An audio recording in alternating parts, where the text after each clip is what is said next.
Hey, everybody, and welcome back to another edition of Rewind the Tape. I'm your friendly neighborhood soda can't dance today, joined as always by my co-pilot Ben. How you doing? You had one fucking name, Harry, met me. But here's the thing: there's actually a character in the movie called Sally Can't Dance.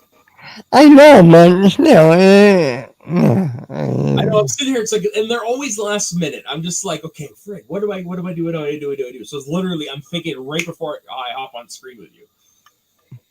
it's funny. Don't get me wrong, it's funny, and it always makes me laugh. Oh yeah. Yeah, this is like, I don't know, like there's just so many good ones to go from, but this one just flowed the best. Soda can't dance, which is true. It's true. I can't dance. So. Maybe mine should be Ben the Virus for Cyrus the Virus. Ooh, maybe. Or Pinball Rainer. Pinball Rainer, I like that. If you guys haven't figured it out, we are here to discuss another seminal 90s action flick starring Nic Cage, John Malkovich, and John Cusack called Con Air.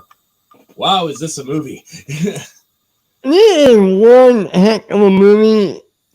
Now, correct me if I'm wrong, and I don't mean to sound pretentious or I don't mean to sound snobbish or whatever, but is this the most mainstream movie John Cusack has done?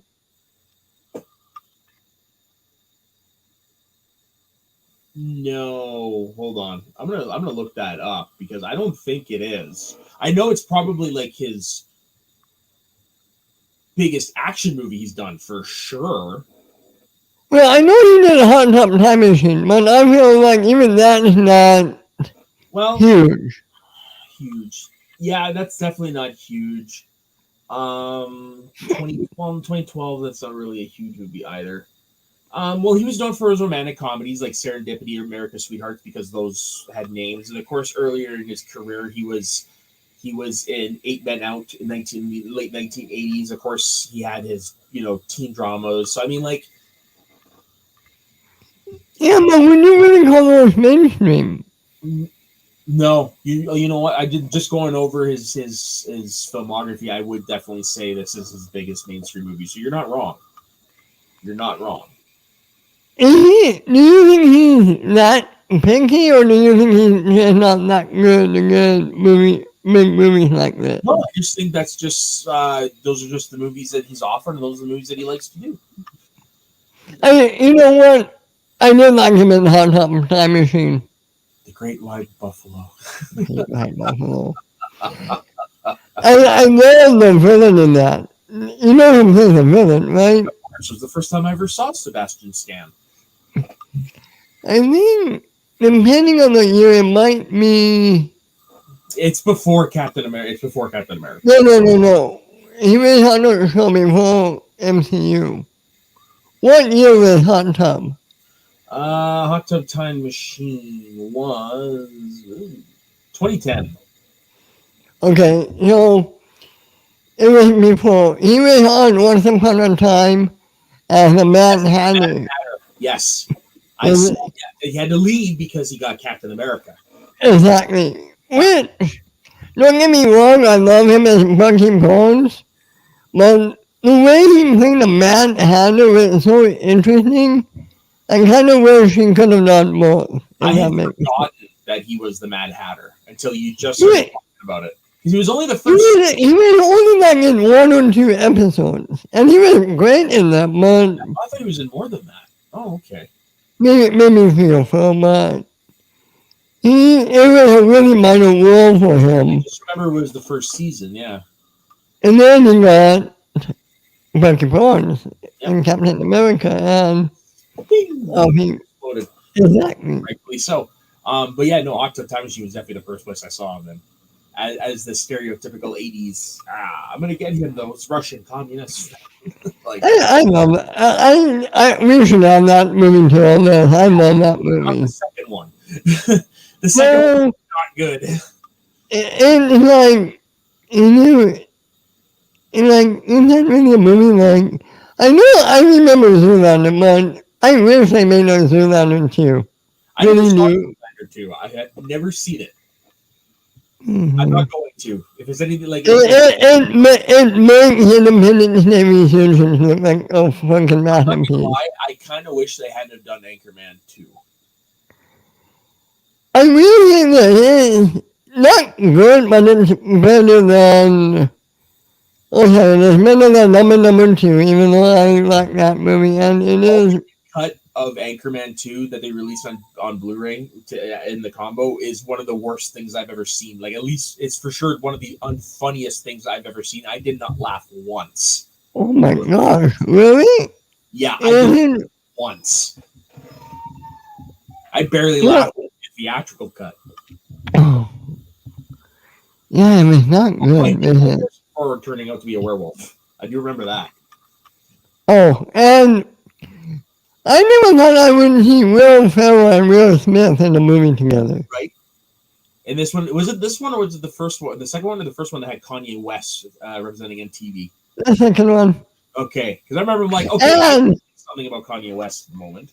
And you know, Canadian guy, Jim Carrey. Darn tootin', eh? Representing the CBC. Let's get back to Tim Conrad. This was a fun movie, man. Yeah, you're right. This is a fun movie. This is an Armageddon, or it's like Armageddon. I've been watching this since I was like 10, 11 years old. So, this is Pete Cage, right? This is like him and his flying? Yeah, I'd say so. This was in that just not too long after leaving Las Vegas. So yeah, I'd say so. This is my favorite Cage movie. I think hopefully maybe next week, maybe the next movie we could do, maybe I could talk you into doing Face Off. Because that is a fantastic of a movie. Yeah, I'm perfectly okay with doing that. If it lands on the wheel, I'll definitely be down to watch it. Okay. Yeah, it is currently on the wheel, isn't it? Oh yeah, we just managed to keep snip by. And you keep getting your movies. No finger. Hopefully this week we land on one of yours. But I digress. Yeah. Oh, first things first. If you guys want to listen to a hilarious commentary, go listen to the podcast How Did This Get Made and their episode on Con Air. That good? Really? Pretty funny. Cameron Poe by Nicolas Cage. An honorably discharged United States Army Ranger is found guilty of manslaughter in the death of an innocent but drunk bar customer while trying to defend his pregnant wife, Tricia Monica Potter, from him. I take offense to the innocent part. The guy was a piece of trash trying to hit on the girl, and he's the one that started the fight. So I am innocent, my big fat Canadian ass. Well, anything compared to the other people on the plane. No. They were saying what didn't not. No, they didn't say. It doesn't say Nicolas Cage is innocent. It says is innocent. I'm like, that's my man. I'm yeah, sorry. That's wrong. I should IMDb. And sentenced to 7 to 10 years by a biased judge. During his time in prison, he communicates with his wife and daughter while taking time to better himself. 8 years later, Poe is released on parole and is scheduled to be flown back to Alabama on the same day as his daughter Casey's 7th birthday. Poe is arranged to transport on the Jailbird, a C-123 airplane, along with a fellow prisoner, Mike Baby O. Odell. Now, do you recognize this actor? I thought so. Who is it? Bubblegum Shrimp.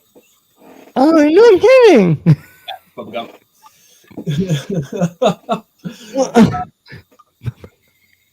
I had to do that to get the talk.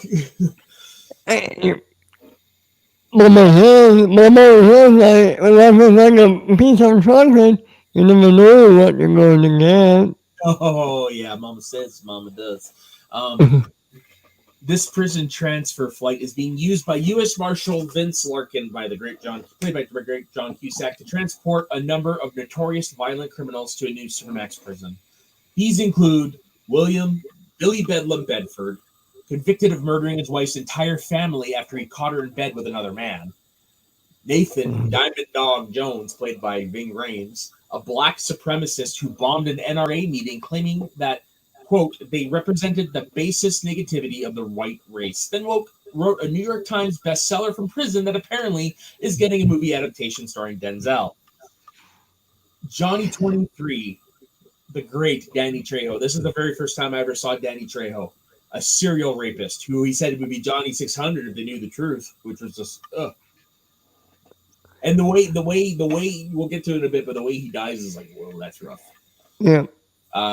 Joe Pinball Parker by Dave Chappelle, and perhaps the most violent criminal in the prison system, Cyrus the Virus Grissom, played by the great John Malkovich, who served time for kidnapping, robbery, murder, and extortion, shanked 11 inmates, incited 3 prison riots, and escaped from prison twice, and likes to brag that he's killed more men than cancer.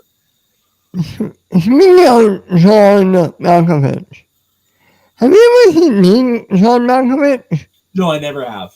That's one I just never was like, if I ever see it, I see It's pretty good. Weird, but it's good. I bet. I heard it's an interesting film. And again, Cusack is in it. Yeah, that I knew. Cusack, and I know Cameron Diaz. And very small role on the only, Charlie Sheen. Oh, interesting. Yeah. I'll add it to my list then. Okay. Prior to the flight, Larkin is approached by DEA agent Duncan Malloy, played by the great Cole Meany, who's such an asshole in this film and gets everyone nerves. Right. Who asked to put undercover agent Willie Sims on board the plane to get more information out of drug lord Francisco Cedino before he is incarcerated in the new prison. Larkin acquiesces, but insists the agent goes aboard unarmed. But Malloy is able to sneak Sims a gun during the boarding pat-down. Shortly after the flight takes off, Jones and Grissom are able to free themselves with the help of a distraction by another prisoner, Pinball Parker, setting the inmate next to him on fire. Sorry, Coach Cheese, if you make it through this, no hard feelings. Well, why don't you get fired? Yeah, and this comes back to haunt him, and very punny. I just want to try and get a nice voice in, you know? There's a lot of heat coming from Ben right now. Okay. The prisoners quickly subdue the guards, and Cyrus heads up to the cockpit and quickly kills the co-pilot who came out to settle the riot. The co-pilot played by infamous National Hockey League player Marty McSorley, whose career ended because he hit Donald Brashear across the head with his hockey stick. Like 4 years after this. Yeah. I was watching the game live. I still remember it. Just standing up like, holy fuck. Did the guy survive? Oh, yeah, he just got a really bad concussion. A hockey stick. Hockey stick. When you hit that, I don't know why my brain went to hockey playing. I'm like, how the hell do you survive from a hockey? Like, they were both the similar type of player, like enforcers, and Brashear is skating towards his zone. McSorley was coming up behind him. This is literally towards the end of the game. And as he's coming up behind McSorley, behind Brashear, I mean, he gets a stick and he just whack right in the side of the head, and Brashear was out. He didn't even what, Len? No, he boom hit his head on the ice, concussion. It was nuts. Oy. I digress. Cyrus seizes the co-pilot's pistol, then quickly takes control of the cockpit to prevent the pilot from reporting the riot and telling the next control center that a small disturbance occurred, but is under control. As Pinball is uncuffing the prisoners, Sims attempts to threaten Grissom with Pinball as his hostage, but Poe, recognizing that Sims is at a disadvantage since his hostage is a worthless prisoner like Pinball, attempts to talk the agent out of it. Sims ignores the advice and is killed. As Cyrus organizes the other prisoners to prepare for a scheduled landing in Carson City in order to meet the required number of prisoners being transferred, Pinball informs Cyrus that some of the prisoners that were scheduled to get off were killed during the takeover. Poe initially decides to get off, hoping to expose the takeover, but reconsiders when he discovers they are placing tape over the mouths of the transferees who are getting off as a precaution, and the pilot is transferred off in his place. His main reason for staying is that Baby-O is a diabetic, and the injection needles for his insulin were damaged in the takeover and are unusable, so he needs to find a way to help him.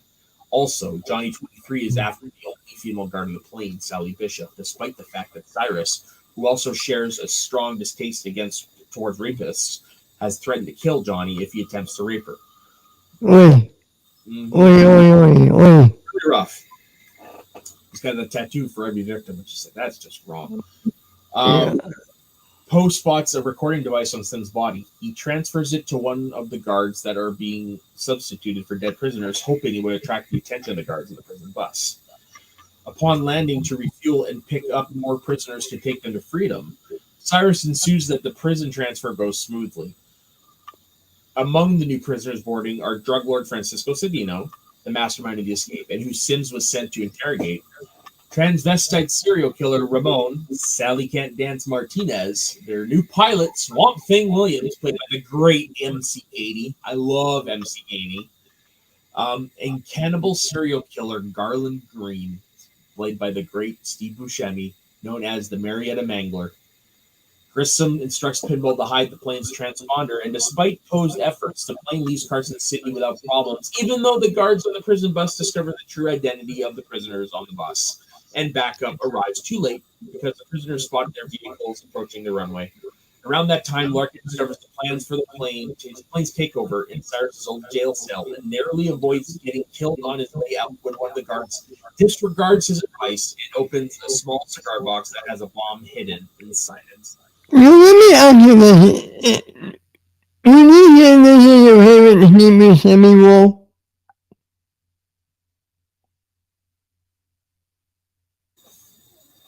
No, it's a good one, but no, like I like him in Big Lebowski quite a bit, obviously. Oh, I forgot it. Yeah, I forgot. You end up the element, Donnie. I forgot about that. And then at the end,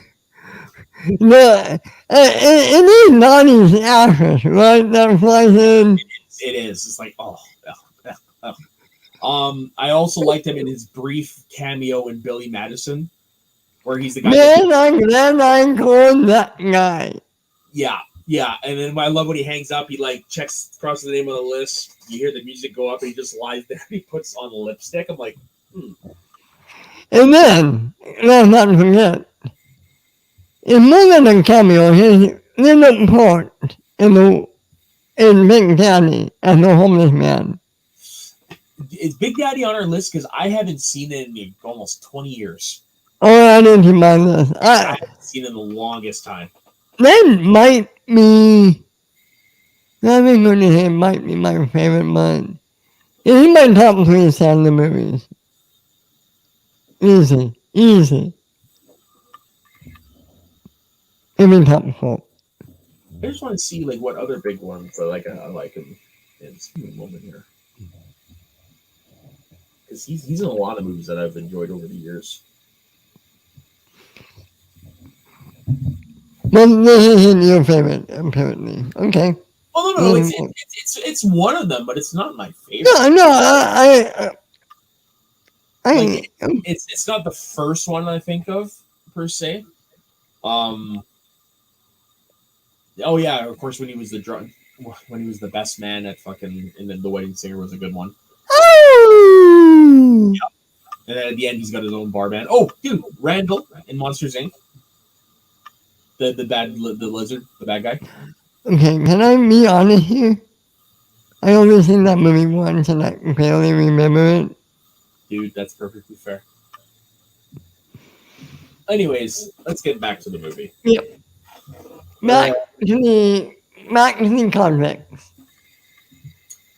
Upon landing to refuel and pick up more prisoners to take them to freedom, Cyrus ensures that the prison transfer goes smoothly. Oh, I've already read this part. Yeah. Okay. After Larkin and Malloy discover what happened, Larkin has heard about Poe from one of their guards.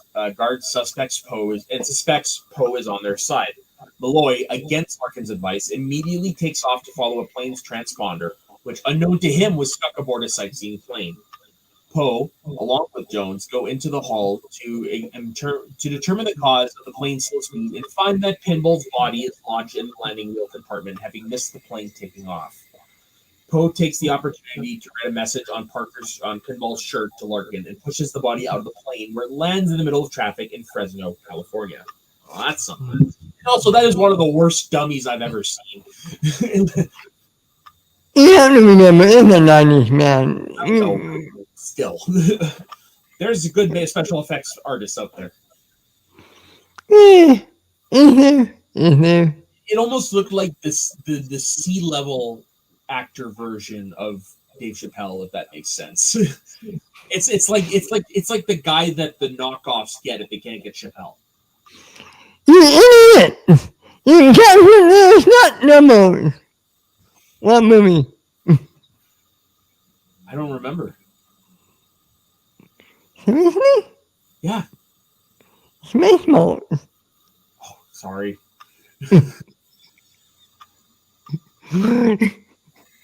Larkin has a meeting with Trisha and Casey to determine why Poe chose to stay on the plane when a call comes in from Fresno police, and Larkin is quickly made aware of the message. Larkin recognizes that the prisoner's plane is headed in the opposite direction of the disused Lerner airfield. Unable to convince Malloy of this information over the radio, he borrows Malloy's Corvette to make it to the field before the plane can land, calling in the National Guard and other forces to help secure the airfield. I love that. Just, screw it. Takes the car. Yeah. Aboard the plane, Poe attempts to keep his identity secret, killing Bedford when he discovers Poe's parole letter in the personal belongings of the hull. Probably the most violent kill in the movie, with the rebar right there. Yeah, not good. Not good. He tells him he should have just put the money back in the box. Why in the box? Why in the box? Why in the box? Money. Back. Poe learns from Grissom that Sandino is promising that once they land at Lerner, another plane will be waiting for them to help them gain asylum in non-extradition territory. The plane lands at the airfield running aground, but no plane seems to be waiting for them. While the rest of the prisoners are forced by Grissom to dig out the plane, after Poe warns him about trusting Sandino based on what he heard about Sandino's past treachery. Poe explores the field to try to find an injection needle for Fabio's insulin, who is going into diabetic shock. Larkin, also on the field, happens upon the plane that Sandino promised, finding that Sandino has double-crossed Grissom in trying to flee on his own, and helps rescue Poe from Sandino's henchmen who are there waiting for their boss. Larkin and Poe briefly meet and discuss the situation before Poe leaves to find an injection needle. Sandino slips away from the other prisoners to board his plane and has his pilot take off. Larkin is able to disable the plane, and the crash alerts Grissom, who throws a lit match at the fuel leaking from Sandino's plane, starting a fire and burning him alive. Yikes. All the while begging for his life. It's like, you tried to screw him over, and you think the most violent criminal in the world is going to give you a second chance? The one thing you knew is you never cross contact. Especially a psychotic convict like Cyrus the Virus. Observe that armed forces are advancing on the field, and upon Cyrus discovering the same arsenal hidden in the bottom of the plane and Bedford's body, they set up an ambush trap for the forces. Larkin goes off to help stop the troops from being massacred by reactivating an old, unused plow and using it to create a makeshift bulletproof shield, while Poe manages to find an injection needle and return to the plane to give Babio his insulin and manages to stop Johnny from raping Bishop. As the troops overrun the trap, Grissom and the remaining prisoners return to the plane and take off, despite damage to the plane, before Poe can escape with Dell and Bishop. Grissom soon discovers Poe's true identity after Jones found Poe's parole letter. After shooting Babio in the stomach and trying to take the blame, Cyrus prepares to kill Poe. Malloy, having recognized that Larkin was telling the truth earlier upon encountering the sightseeing plane that struck down the jailbird.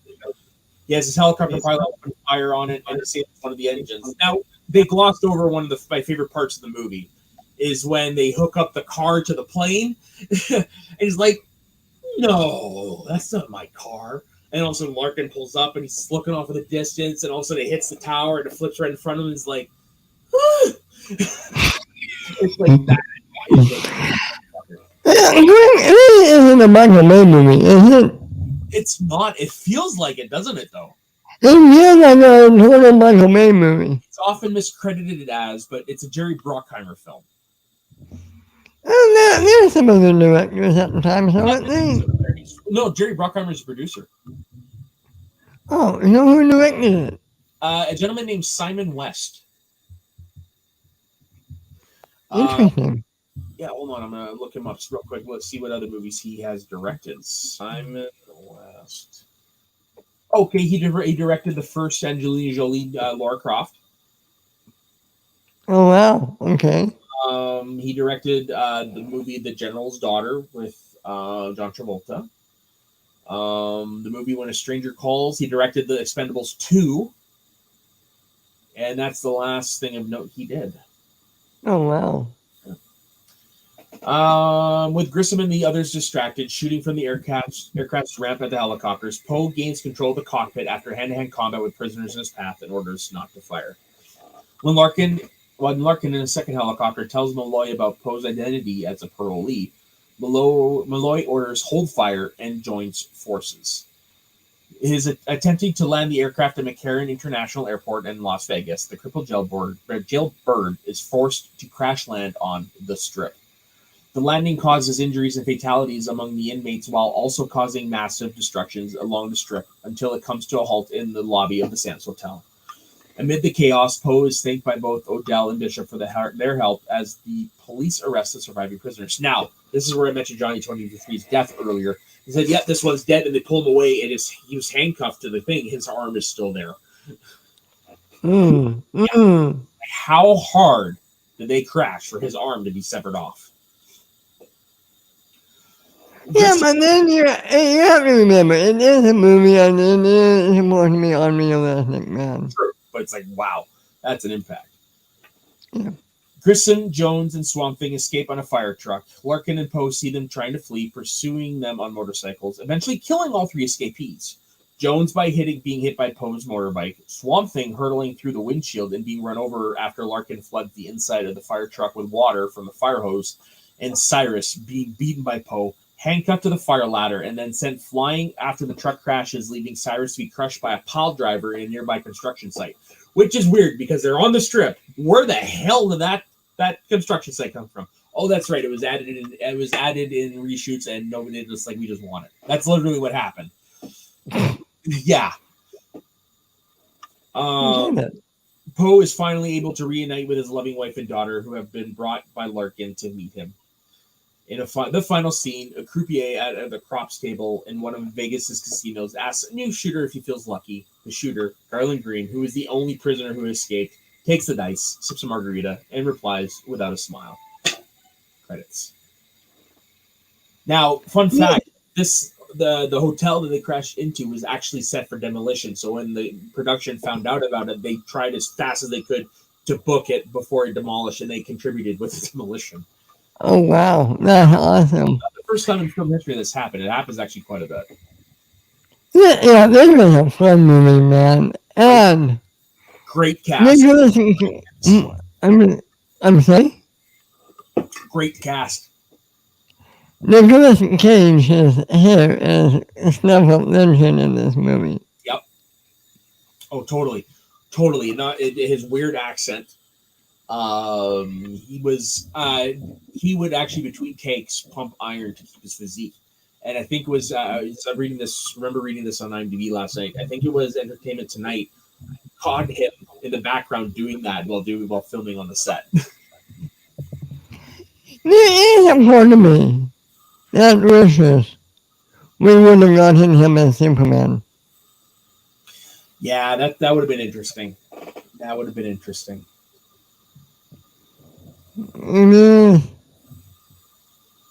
Yeah, man. And if you don't know about that, go watch The Death of Superman Lives, What Happened by the late great John Schnepp. The big man himself, the king of the sweaty. Yep, he's sweaty. All right, Ben, where could everybody find you? Oh, wait, man. Before we do that, sorry. Yes, it is time to bring up the wheel. where fate determines what we watch next. Now, I've had the last two movies that we've done were movies that I picked. Let's hope one of Ben's picks. No, let's be honest here. Like the last 3 or 4 movies we've done, you picked. 3, yeah. Because, Independence Day was yours, and then everything after that was mine. Right. In the Midnight Resurgence, Van Helsing, what was the one last week? Armageddon and Con Air. 4. Well, actually, no. Ben, I wrote up this whole list for this wheel. Oh, that's right. You did. Yeah. Okay. Okay. Well, what? Yeah, okay. my man. I'm sorry. So, what movie are you hoping for? Face Off? I'm hoping for Face Off, but I would be happy. I'm gonna. Shut up, Molly. Oh, I'm gonna hope for The Mummy. Now, I noticed Con Air is still on here, so if it lands on it, we're gonna respin. Okay. Okay. So I'm hoping The Mummy, and you've got Face Off. Okay, go for it.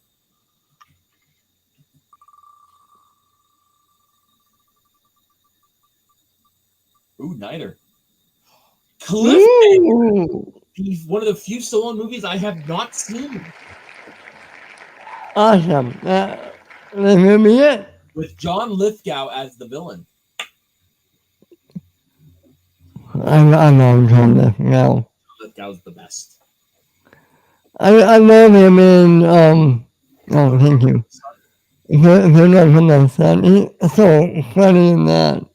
He's got great comedic timing, especially that episode of How I Met Your Mother where he where Barney thinks he got drunk with his dad. Yeah. What is the best audience for magician is a truck audience? Yep, it's true. All right, Ben. Now, where can everybody find you? You guys can find me at my Twitter, man_radio. Over on my YouTube channel, The Multiverse of Kingdom. Every Monday on Fellowship of Kingdom. Every Wednesday on Jedi Academy. Every Friday on the Weekly Kingdom. Every Sunday on Kingdom Uncut. You guys can find me right here on the Northern Entertainment Group. Every Thursday right here with Matt on Rewind the Tape. And every Saturday morning on the Northern Countdown. And as for myself, you can find me on my personal Instagram and Twitter at soda_the_saxman. You can find me on this network on the shows that Ben has mentioned. You can also find me Wednesday nights on the Squared Slice, the wrestling show on this channel. You can also find me returning this week on Saturday afternoons on the Let's Get Ready network to the now rebranded Blokes of Wrestling. So, on behalf of myself and Ben, thank you very much for liking the video. And don't forget to like and subscribe. Let us know in the comments what you think of the great movie it's so bad it's good movie Con Air, because it's not the best movie, but it's an amazing film. It's a fun movie, Matt. Exactly. It's an amazing film nonetheless. So, thank you very much, and we will see you next time as we leave you with this cliffhanger.